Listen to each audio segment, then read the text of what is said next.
ngiler sekali bagaimana bangsa kita ini bisa menang, bisa unggul, nama baiknya di apa persepak bolaan. Yang ngiler kita, sangat merindukan sekali sama. Coba bagaimana saya mengajarkan kalau dia tidak mau dapat, hanya kita lihat dari sebelah mata.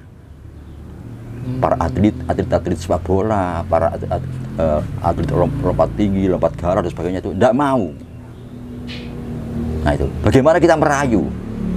Jangan-jangan ditertawakan. Iya, Tetap kita punya rasa bagaimana tim kita tuh menang. Tidak hanya juara aja, juara dunia ada itu demi bangsa dan negara. Tapi bagaimana caranya? Sedangkan kita yakin.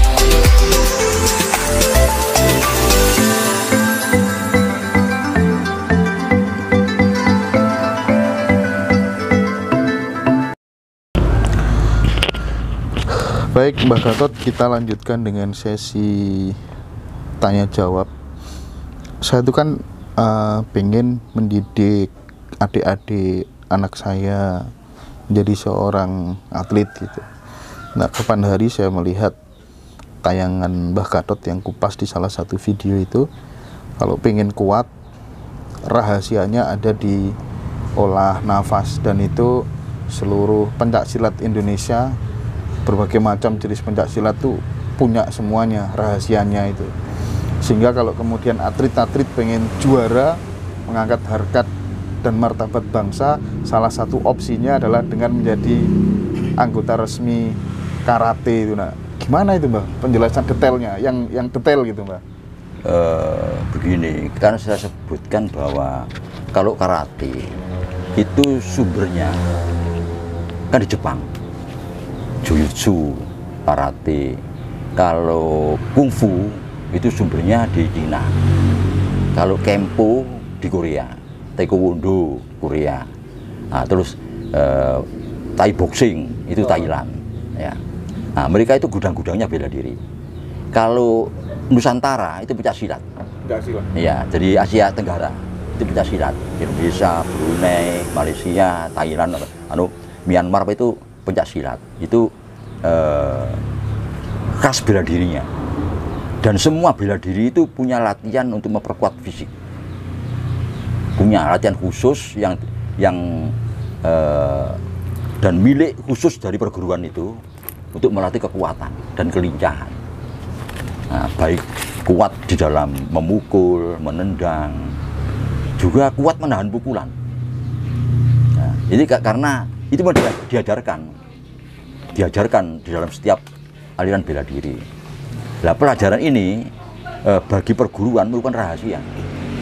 Nah, coba silakan, saya tidak bisa meminta atau menyarankan pemerintah bela diri mana yang kira-kira dipilih untuk tim-tim kesebelasan kita, para atlet kita, misalnya, terserah.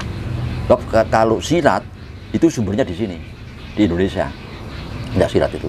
Sehingga tingkat tertinggi dalam olah napas itu ya di Indonesia. Kalau misalnya karate, ada sistem olah napas untuk memperkuat diri tubuh. Jelas puncaknya ya dimiliki orang-orang Jepang, dimiliki orang Cina. Kalau kungfu dimiliki orang Korea, kalau taekwondo, kempo misalnya. Tapi kalau silat, ilmu puncaknya ya kita yang memiliki. Nah, itu terserah pemerintah. Cuma kalau tidak masuk resmi ke dalam perguruan, tidak mungkin dikasih. Loh, terus kita pikir loh, bagaimana para pencaksilat itu rasa bela negaranya. Loh, nanti dulu yang ngiler, Pak. Ngiler sekali bagaimana bangsa kita ini bisa menang, bisa unggul, nama baiknya di apa persepak bolaan. Yang ngiler kita, sangat merindukan sekali sama. Coba bagaimana saya mengajarkan kalau dia tidak mau dapat, hanya kita lihat dari sebelah mata. Para atlet sepak bola, para atlet lompat tinggi, lompat garang dan sebagainya itu tidak mau. Nah itu, bagaimana kita merayu? Jangan-jangan ditertawakan. Iya. Tetap kita punya rasa bagaimana tim kita tuh menang. Tidak hanya juara aja, juara dunia ada itu demi bangsa dan negara. Tapi bagaimana caranya? Sedangkan kita yakin kalau tim Jepang pasti ahli karate. Pasti ahli karate. Pasti, Pak. Pasti, kita bisa memastikan. Lihat, gerakannya kelihatan. Kalau tim dari Korea, pasti Taekwondo itu Kempo. Pasti sudah. Karena apa? Kita ini Asia Timur orangnya kecil-kecil. Dan apa ya, postur tubuhnya, terus tulangnya itu kurang kuat dibandingkan dengan orang-orang Eropa, orang-orang kulit hitam, orang-orang Arab, orang India. Mereka kuat-kuat, besar-besar. Nah, kita harus menseimbangi mereka dengan latihan olah napas itu. Ini untuk bab itu demi kekuatan, tidak hanya kesehatan ya, menjadi lebih kuat, berlipat-lipat dan lebih lincah. Termasuk cara membedakan berat badan. Ada kita lari menggiring itu cara membedakan berat badan itu otomatis lebih cepat dan tidak takut benturan sehingga mental kuat. Jangan-jangan sebelum kita tanding melihat lawan kita sudah down, kalah sudah. Apalagi kita berhadapan dengan Cina, Jepang punya kok posturnya postur karate semua ini orangnya nih. Kita sudah down. Nggak ngomong. Tapi kalau di dalam itu ada orang-orang bela diri silat tahu. Wah, ini ahli karate itu. Yang pernah saya terangkan pada tayangan yang lalu waktu pertandingan di Jakarta Surabaya itu. Demikian terjadi pelanggaran dari pihak Korea, terus penonton mau nawur. Langsung tim itu bentuk formasi tempur. Dengan sikap yang jelas sudah, wah ini karate, Kempo ini. Jelas sudah sikapnya jelas semua.